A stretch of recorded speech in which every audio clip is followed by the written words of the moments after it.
In Palestine, Jews, Christians, and Muslims lived together peacefully and freely before the creation of Israel. The Israeli propaganda and trying convincing the international community is a totally untrue. Okay, salam sejahtera kepada semua pengikut BH Online. Anda bersama saya hari ini, Magendran Rajagopal, dalam program podcast Borak Hari Ini. Hari ini kita akan mengupas tragedi genosid yang berlaku di Gaza, Tragedi Oktober yang bermula pada 7 Oktober 2023, yang sudah setahun sekarang ini tanpa sebarang kesudahan atau rumusan yang dapat kita capai setakat ini.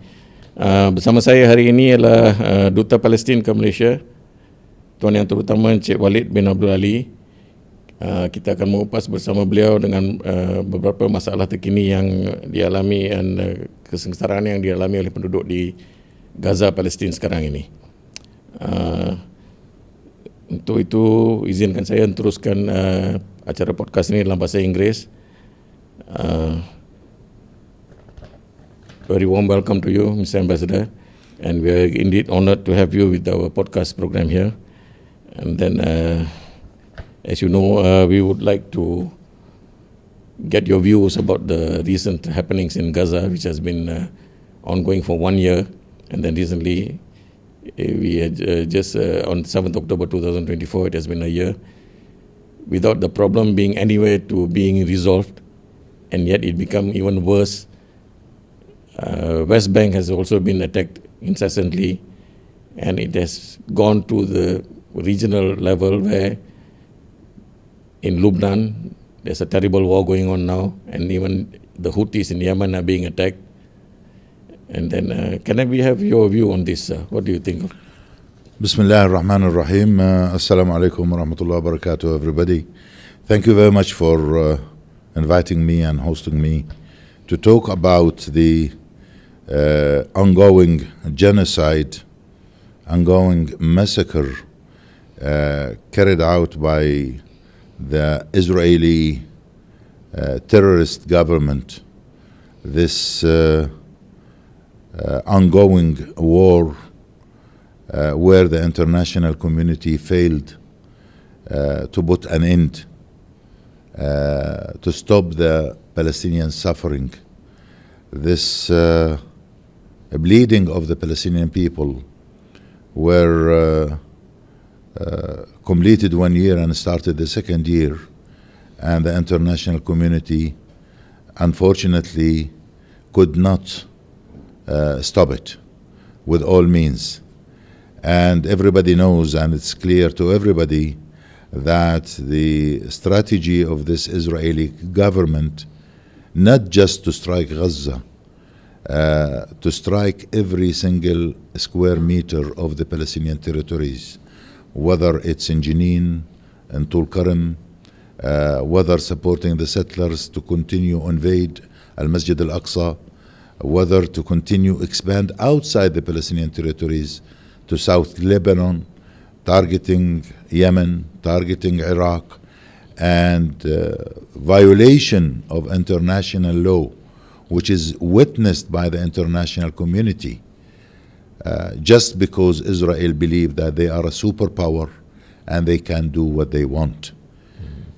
International community must take an action immediately to stop this Israeli state terrorism, and they must bring those responsible to justice. If we look back into history, sir, originally the land occupied by the Jews in Palestine, so to speak now, was only 3%. There were no more than that. Could you please explain how did it expand to become, they have now almost covered a vast territory of the entire Palestine? Allow me to share with you this map which prove, and it's an evidence. And let me make it clear for all those who are interested to understand the Palestinian cause. Our struggle is not with Jews. We are not against Judaism. In Palestine, Jews, Christians, and Muslims lived together peacefully and freely before the creation of Israel. Jews, if you see this map, the green color was a Palestinian territories, and the white spots were the Jews who were living in Palestine, and they enjoyed their freedom and they enjoyed peace as much as all other Palestinian communities. But with the partition plan, we were at that time under the British mandate. And the British came up with the partition plan when they decided on 1947 the partition plan and divide the territories into two states, which is Palestine and Israel, which was rejected at that time. Okay. Is that clear? Where yes, this is when we started, sorry. This is historically when Palestine was in 1947, and this is the partition plan, which was proposed by the British at that time because we were under the British mandate, and then moved on to 1967 when West Bank, the green color, and Gaza at the far end. And this is how Palestine looks like now, with the expand and the creation of more and more settlements in our territories. All what I'm trying to say is this struggle in our territories between us and between the Israelis, after all efforts which has been made to put an end, after 7.5 decades of suffering for Palestinians, the Palestinian leadership accepted the two-state solution to put an end to that. When Yasser Arafat accepted the two-state solution, where Palestine will be on 22% of historical Palestine, this is the maximum that any Palestinian might accept, without recognizing the 1967 borders, where Israelis occupied West Bank, Gaza, and East Jerusalem. This is the maximum that any Palestinian could accept, and having peace in the Middle East, having peace and stability in the region, without the Israelis and their supporters recognizing the Palestinian rights in an independent Palestinian state on the 1967 borders, with Al-Quds as its capital. Middle East will continue to suffer. Middle East will continue to pay the bill of instability because of the Israeli aggression and the Israeli superiority military-wise, attacking many of the neighboring countries to Palestine. How did it escalate into this condition? Why was it, it happened during a period of a long time. Wasn't there any effort by even any other regional powers, OIC for example, or even by... In theory, if you talk about OIC, or you talk about the Arab League, or you talk, there is an Arab Peace Initiative, there is, which become lately the Islamic Country Peace Initiative. But unfortunately, because there is no Israeli partner who is interested in peace, all these became just a theory on the table and no implementation. Nobody took it seriously. Even before that, we have the quartet, who's supposed to be the sponsor of the peace negotiation between Palestine or Palestinians and Israelis. The quartet, which included U.S. administration, United Nations, European Union, and Russia. Unfortunately, they all failed in front of the extremism government in Israel led by Benjamin Netanyahu. Benjamin Netanyahu has been in Israel as a prime minister for the last 16 years. He had chose to go towards the right, towards more and more extremism, supporting all the Israeli settlers to expand and to create more and more settlements, to destroy even the option of the two-state solutions. He had succeeded in separating Gaza from the West Bank, where Yasser Arafat and our leadership insisted to have a link between Gaza and between the West Bank, and clearly stated by our president there is no state in Gaza and no state without Gaza. Gaza, West Bank, and Al-Quds are one unit, geographical-wise and demographical-wise. The demography and the geography of Gaza, West Bank, and East Jerusalem is a one unit. And international community has to know that the top priority is to get rid of the Israeli occupation to this territory, which was occupied in the 1967 war. But coming to the current situation now, as you said earlier also, even by PBB, United Nations calculation, 85% of Gaza is destroyed. The balance 15% is not fit for human dwelling. Do you think this is the worst point if you want to talk about the history of Palestine so far? Do you think eventually if the world is still silent on it, would there be any Palestine left for them to defend in the future? Because in 1 year we have seen so much destruction, which is even worse than Nakba. I mean, you can't compare Nakba with what had happened in Gaza on the 7th of October 2023. The main issue when we want to talk about what's happening in Gaza now, people has to understand that history did not start on the 7th of October 2023 as the Israeli propaganda trying to convince the international community with. 7th of October 2023 was a result of 7.5 decades of suffering for Palestinians. The Israeli propaganda and trying convincing the international community that they are countering Hamas in Gaza and they are countering Hezbollah in South Lebanon is a totally untrue, totally propaganda who trying just to make an excuse for them to continue the genocide and the massacre against the Palestinian and the Lebanese people. Because when you look into the results of this Israeli reoccupying Gaza, destroying the whole infrastructure of Gaza, destroying, every single meter in Gaza is targeted by the Israeli army, believing that they are countering Hamas under the ground, the tunnels, which is totally untrue. Who can justify the F-16 rocketing a refugee camp if they manage to target one Hamas activist and they don't care if 100 civilians were killed beside him? Who can justify that when they attacked south of Beirut and targeting Hassan Nasrallah and killing hundreds of civilians over there? Those who believe in human rights, those who believe in democracy, how can they justify what Israel is continuing to do? This genocide carried out in Gaza against mosques, against schools, against universities, hospitals, clinics. Every single square meter in Gaza is struck by the Israeli armed forces, by the Israeli air forces. When they pushed Palestinians to evacuate north of Gaza and forced people to move to north of Gaza, and even when they moved to the south of Gaza, they were not safe. They were struck in their refugee tents over there.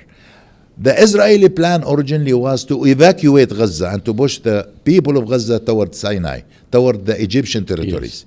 That was the main objective when they were forcing Palestinians by striking every single meter in Gaza to push Palestinians to go across the border with the Egyptians.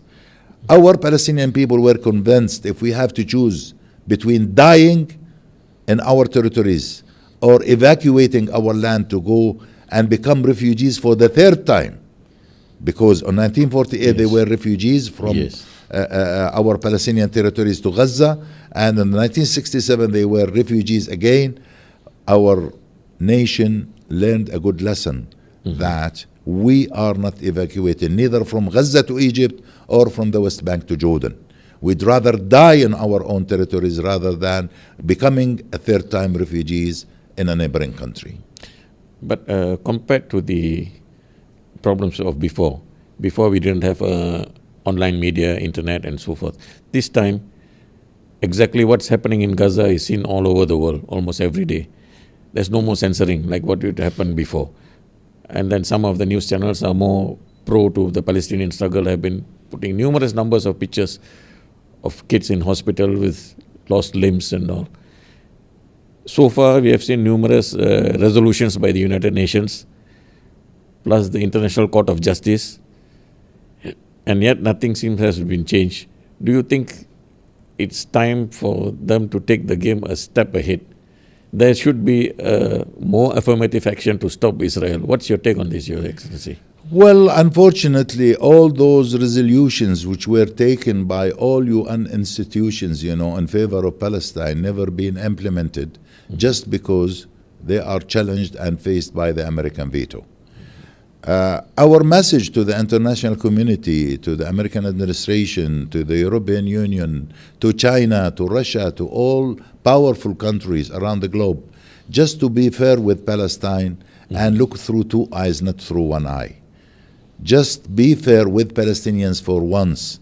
For the last 7.5 decades, Palestinians continued to pay the bill.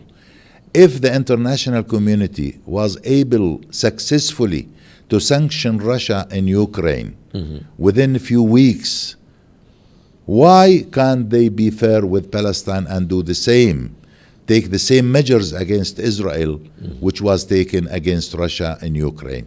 Will the international community be serious once and be fair with Palestine and Palestinians and look to them fairly? Those who believe in human rights, those who believe in democracy, when they see innocent out of the almost 42,000 Palestinians killed in Gaza, 16,000 of them are children, 9,000 of them are women. Are these Hamas activists? When they target hospitals and strike the hospital in Gaza, when they strike 3 churches in Gaza, are they Hamas? Just be fair with Palestine and Palestinians. Just to treat them equally as human beings to all other nations around the globe. Palestinians deserve to live free, independent, similar to any other nation. If we look at it, the highest body governing world affairs is UN. So far, UN has done everything it could, which is within their ambit of power. What do you think should be done by UN, since everything doesn't seem to produce the results which in theory, all resolutions were taken in favor of Palestine within the United Nations are great in theory. But when can they implement these resolutions on the ground? Palestinians at the moment in need of an immediate action to put an end to their suffering by having an immediate ceasefire. UN is responsible to force Israel for an immediate ceasefire and stop this genocide and this massacre. Second, United Nations is responsible of doing their maximum to arrange for a humanitarian corridor to give those who are suffering in Gaza their daily needs of food and water and medicine. The whole health system collapsed in Gaza. How can these people be looked after while they are having absolutely no facilities of health care in Gaza? How people can justify 75,000 Palestinian students lost 1 year, academic year. They were unable to join their schools and universities. How this can be justified by the international community when they will look seriously to take an action? In theory, yes, all resolutions taken in favor of Palestine and Palestinians. But practically, nothing is being done. To condemn what the Israelis doing is not enough. To be against what the Israelis are doing in theory through the social media is not enough. Palestinians need something, some action to be taken seriously on the ground. That's what we need. But judging by the progress within the 1 year, nothing has changed. The destruction has been going on and getting worse. Then would you think that what would be the end game for them? Earlier, it was said that Palestinian organization will be given the right to govern the new Palestine without the existence of any so-called terrorism according to their interpretation. And then later, there was a change in that stance. Netanyahu said that, no, Israel will take control over all the entire area of Palestine. It will be under Israel control, but governed by local authorities. Do you think this is feasible possibility? Benjamin Netanyahu's dreams will never be achieved. We, as Palestinians, did choose to struggle to get rid of the Israeli occupation. The main challenge in the region is the Israeli occupation. Benjamin Netanyahu tried and tried with all Israelis since 1948, since David Ben-Gurion, when Israel was created. They have been trying and trying to control Palestinians. Palestinians have the right to control themselves and to govern themselves. If they wish to control Palestinians, they will never succeed. This is not the first war between us and the Israelis. And it will not be the last war between us and the Israelis. Your Excellency, do you think now the war has progressed to Lebanon against Hezbollah, and people say that Hezbollah has much more firepower compared to Hamas? Do you think this will be a game changer? Because they have, for the first time, they have said that they have launched several successful attacks into Tel Aviv. So do you think this might be a game changer for the Palestinian struggle as well? I think people has to understand that the issue is not Hamas, the issue is not Hezbollah. Yes. It is not. The Israeli is trying to convince international community that they are countering terrorism. But the worst type of terrorism is the Israeli occupation. When the Israelis continue to occupy our territories, when the Israelis looking to occupy South Lebanon to maintain peace for their settlers and their settlements, this will never achieve peace for the Israelis. Israelis only can enjoy peace and can live in peace when they recognize the Palestinian rights, the Lebanese rights, the Syrian rights. They have to get rid of the occupation of the Arab territories. Without that, they will never live in peace and they will never enjoy peace. So you mean that the occupation of the south of Lebanon is something which is similar, which happened to Palestine earlier? Exactly. They want to have a zone area on South Lebanon. That's how they see it, to guarantee a peaceful life for the settlers in the north of Palestine. This will never be achieved. Even if they push Lebanese to the north, the maximum, the resistance will continue to be there and will continue to fight the Israeli occupation. Even in 1948, in what's called Israel, where we have 1.5 million Palestinians, Palestinians are struggling and fighting in Israel while they believe that Israel is the farm of democracy. Those 1.5 million Palestinians are suffering of the Israeli discrimination because they are treating those Palestinians inside Israel as second-class citizens.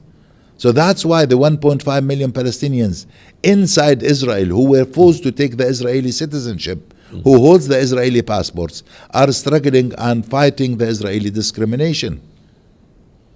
So even if Israelis continue to occupy our territories in the West Bank, in East Jerusalem, in Gaza, in South Lebanon, in the Golan Heights of Syria, resistance will continue until we get rid of the Israeli occupation. The final solution is get rid of the Israeli occupation. They claim that Hamas and Hezbollah are terrorist organizations.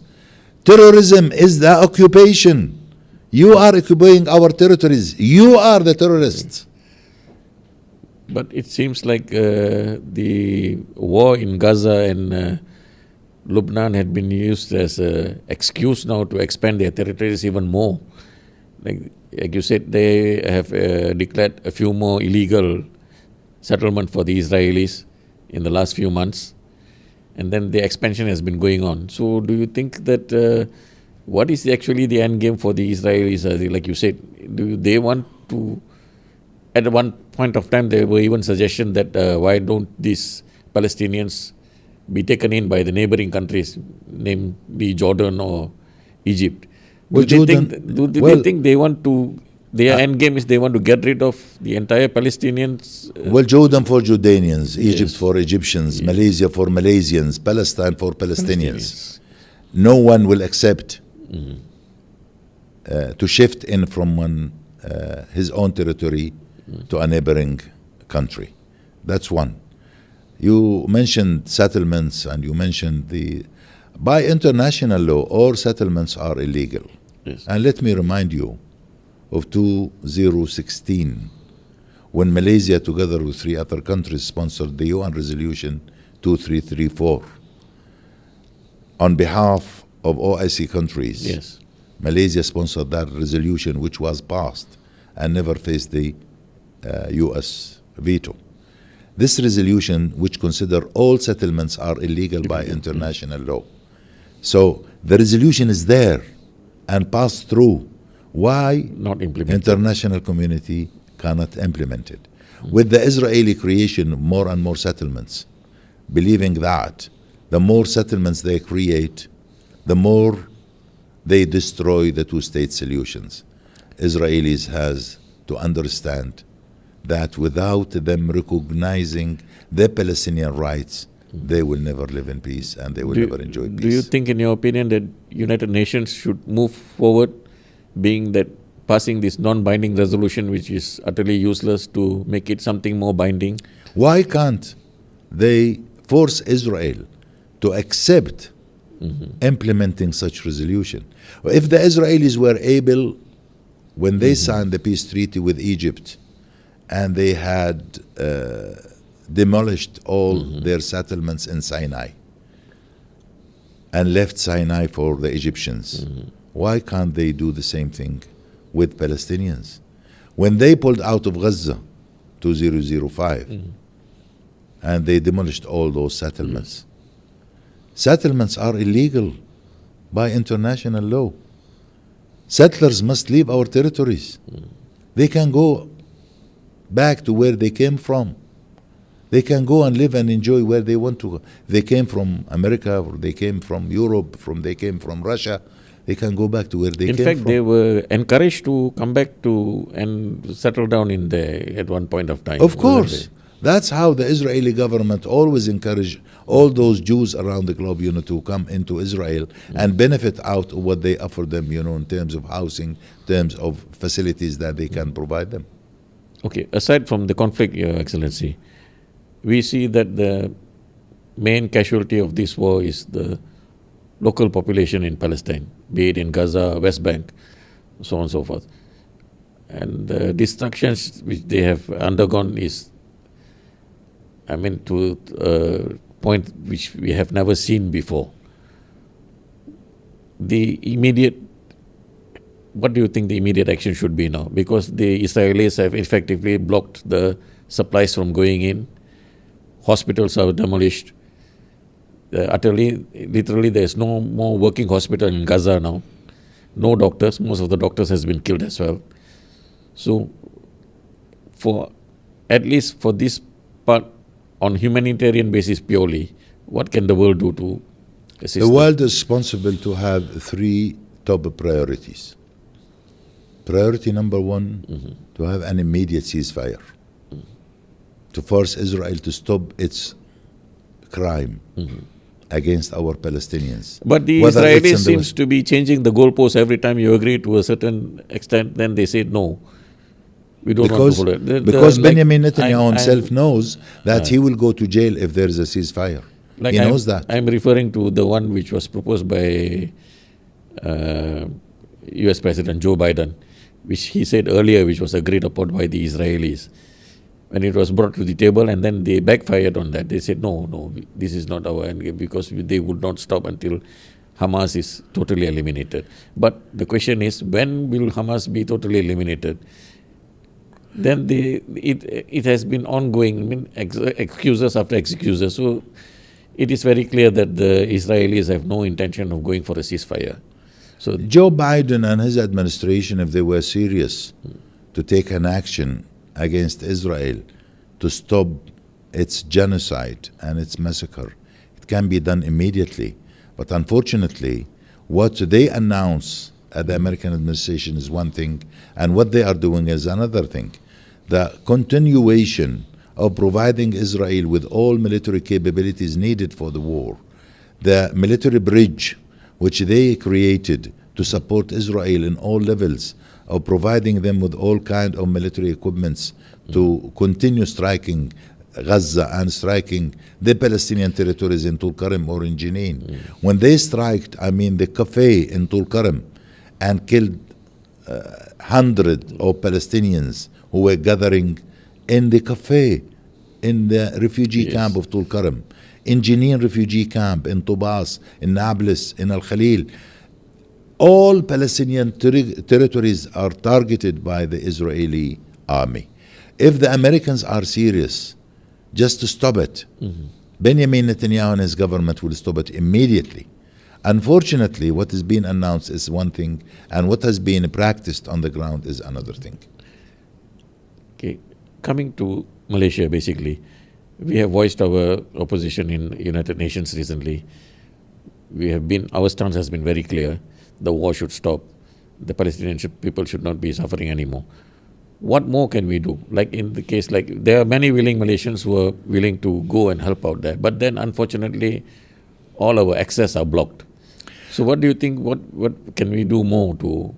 Well, no one can question the ongoing support and solidarity of Malaysia, both levels, the government and the people of Malaysia, towards supporting Palestine and Palestinians. It's not questionable. And it's been there since Malaysia was created up until now. The position of Malaysia never changed towards Palestine and Palestinians. And as an ambassador, I've been here 6 years. I witnessed 4 governments of Malaysia. The position never changed. The people of Malaysia, NGOs of Malaysia, all Malaysians, regardless of their color, their religion, they all show their support and solidarity to Palestine and to the Palestinians. I always emphasized and asked Malaysia not to support Palestine. Support is there. But Malaysia can use its influence regionally. Malaysia will lead the ASEAN next year. Yes. Malaysia play a role internationally. Malaysia can have and can do something through the international community. But unfortunately, Malaysia alone is not enough. Malaysia is member of the OIC, Malaysia is member of the ASEAN, Malaysia is member of so many forums around the globe. Do you see the support getting more and more? I know. I I met with Excellency Prime Minister. I've seen the Foreign Minister, all Malaysian officials who share with us, that the Palestinian cause and their top priority, and they give Palestine and the Palestinian cause a priority on their foreign policies. I ask Malaysia, go ahead and continue do what you are doing. I ask Malaysians as well, at the moment, who can facilitate, who can coordinate, who can help in, processing some humanitarian aids to Palestine, to continue to do the same, because Palestinians in Gaza are in need of everything, in need of all kind of the daily requirements that they might need on their daily basis. According to the latest report saying that almost all access has been blocked, how do they go about if they want to? With the latest visit of the foreign minister to Jordan, he agreed with the Jordanian authorities that they will facilitate some humanitarian aids through the Hashemiyat Fund in Amman, Jordan, where Jordanians are able to help while the Rafah crossing point is still closed. So, the mechanism is with West Maputra. People can contact West Maputra. There is a bank account in West Maputra which has been created for all those who are willing, and wish to contribute to help Palestine and Palestinians. I do encourage Malaysians that they can use such facility which is available through Amman, through the Hashemite Kingdom of Jordan. Are the aid actually reaching the Palestinian people? Because Oh we yes, have heard yes. people- OBS Ihsan was created, here in Malaysia under the umbrella of the Prime Minister's office, and they are actually facilitating and coordinating in organizing some humanitarian aids to Palestine. Okay, sir. Just to wind up, sir, Your Excellency, being a diplomat, what do you think the reforms that should UN undergo to give it more power to ensure that, as far as resolutions are concerned, decisions are concerned, even international court decisions are concerned, nothing seems to be, like you said, the problem is implementation of these things. What reform would you like to see? Unfortunately, we as Palestinians being victims of the double standards. When it comes to the Palestinian cause, immediately we face the American veto. How can United Nations with its institutions can be reformed to give more authority to the permanent members of the Security Council, to the General Assembly, to use its power and its influence to implement resolutions as they agree on in majorities? How United Nations can be reformed, it's the responsibility of the international community to reform it. Why, Africa is not represented, for example, at the Security Council? Why, this superpower control the decision-making mechanism in the Security Council and in the General Assembly? Like in the recent General Assembly. In General Assembly, you had overwhelming response supporting the Palestinian cause, but it was vetoed when it went to United Nations Security Council. Correct. In your opinion, do you think that the United Nations General Assembly should be given more power than these 5 nations? Exactly, that's the reform. When we talk about reform, General Assembly must use its power, its influence, when they have a 2/3 majority, in any resolution. How can they implement that if it's faced by the veto? So the veto and the power of veto, has to be reassessed and reevaluated. So the reform is a must for this biggest international forum. We hope all your wishes comes true, Your Excellency. Thank you so much for spending time with us now. We really, really appreciate your taking out time in your busy schedule to be with us. Thank you so much. Pleasure, sir. Thank you very much.